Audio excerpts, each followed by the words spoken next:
అనంతపురం జిల్లా రాయదుర్గం పట్టణంలో వడ్డెర్ల సంఘం ఆధ్వర్యంలో స్వాతంత్ర సమరయోధుడు వడ్డే ఓబన్న 217వ జయంతి వేడుకలు అత్యంత వైభవంగా నిర్వహించడం జరిగింది. స్థానిక వినాయక సర్కిల్ వద్ద రాయదుర్గం వడ్డెర్ల సంఘం అధ్యక్షులు శ్రీనివాసులు, ఉపాధ్యక్షులు నెట్టకల్ గోవిందు గురుస్వామి, గౌరవ అధ్యక్షులు గోవిందప్ప, లక్ష్మణ, కన్వీనర్ జయన్న, యూత్ అధ్యక్షులు కేశవ్, వడ్డెర్ల సంఘం సభ్యుల ఆధ్వర్యంలో జయంతి వేడుకలు ఘనంగా నిర్వహించడం జరిగింది. వడ్డే ఓబన్న చిత్రపటానికి పూలమాలలు వేసి ఘన నివాళులు అర్పించడం జరిగింది. అనంతరం టపాసులు పేల్చి కేక్ కట్ చేసి సంబరాలు జరుపుకోవడం జరిగింది.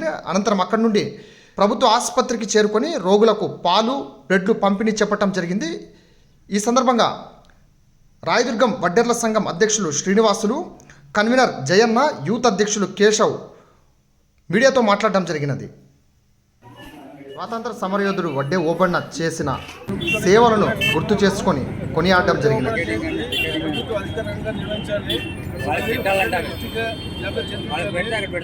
మళ్ళీ అన్ని రాజకీయ పార్టీలు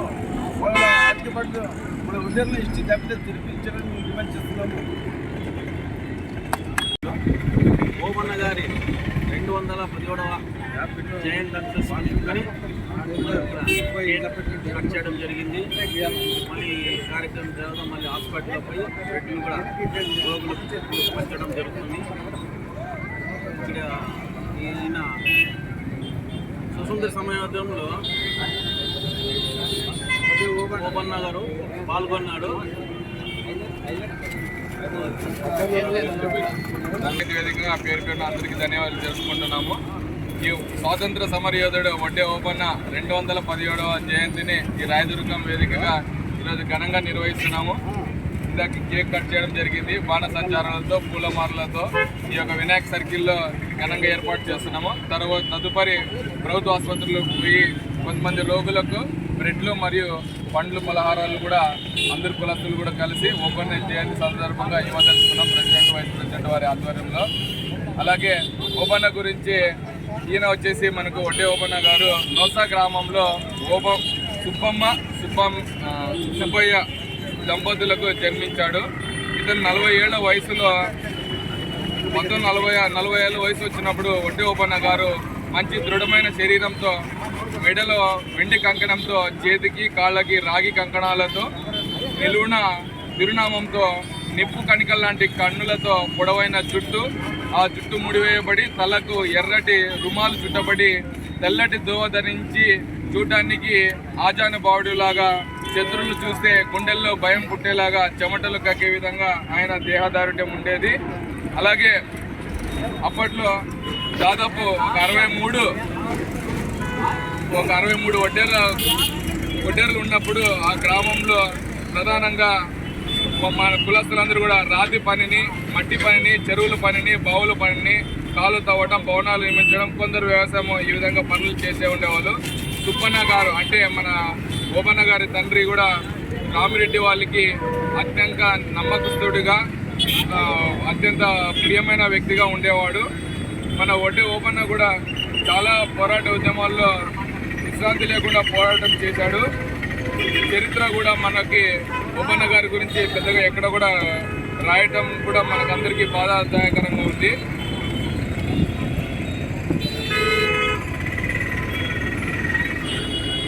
భారత స్వాతంత్రం పోరాటాల చరిత్రలో ఎక్కువగా తిరుగుబాట్లు జరిపిన వారి పేర్లు మరియు ఉద్యమాలు ఎవరైతే చేపట్టినా వారి పేర్లు మాత్రమే ఉన్నాయి, కానీ వాటిని ముందుండి నడిపించిన వ్యక్తులు అందరూ కూడా సామాన్య ప్రజలే.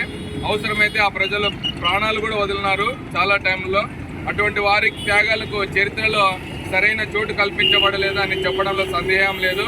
ఇటువంటి విప్లవాలలో ముఖ్య పాత్ర వహించిన వడ్డే ఓబన్న గారు వడ్డేర్లనే కాక బోయోలను, చెంచులను, యాదులను వంటి వెనుకబడిన సంచార జాతులను అందరినీ కూడా పోగేసుకొని దాదాపు 10,000 మందిని పైగా తయారు చేసి బ్రిటిష్ వారి వ్యతిరేకంగా విరోచితమైన పోరాటాలు చేసి చివరికి ఆయన ఉరి కొయ్యను ముద్దాడిన అతనికి చరిత్రలో సముచిత స్థానం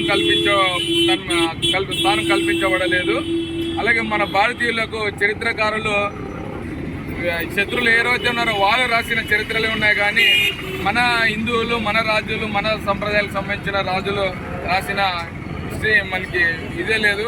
ఆనాటి కవులు, చరిత్రకారులు ఎవరైతే డబ్బు ఉన్న వాళ్ళకే చరిత్రలో రాశారే కానీ వెనుకబడి నిజంగా కష్టపడి విప్లవకారులుగా తిరుగుబాటు చేసిన అన్నగారిన వర్గాల నుంచి వచ్చిన వీరుల గురించి ఈ చరిత్ర అసలు చూపిందే లేదు. కాబట్టి ఇప్పటికైనా ఇలాంటి వీరుల చరిత్రను వెలుగులోకి తీసుకువచ్చి చరిత్రకారులను కృషి చేసి కొంతమంది కులస్తుల ముందుండి నడిపించాలని మేము ఇక్కడ రాయదుర్గం తరఫున కోరుకుంటున్నాము. చాలా పోరాటాల్లో కూడా మనకు ఓబన్న గారు విజయాన్ని అందించారు. సైరా నరసింహారెడ్డి కానీ జయరాం రెడ్డి వాళ్ళందరి విషయాల్లో కూడా వెన్నుండి నడిపించారు. వెన్నుండి నడిపించి బ్రిటిష్ వాళ్ళకి చెమటలు పట్టించి వాళ్ళందరూ కూడా ముక్కు బిక్కిన అయ్యేలాగా చేసి ఎన్నో పోరాటాలు చేశాడు. వాటి గురించి చెప్తుంటే ఇంకా చాలా టైం అవుతుంది. మనకి ఓబన్న గురించి మన కులస్తు ముద్దు బిడ్డ కనుక ఆయన పౌరుషాలు ప్రత్యేకంగా మనకి చిహ్నంగా ఈరోజు ఓబన్న జాతర జరుపుకుంటున్నాము. జై వడ్డే అన్న, జై వడ్డే ఓబన్న, వడ్డే ఓబన్న అమర్ రహే, వడ్డే ఓబన్న అమర్ రహే.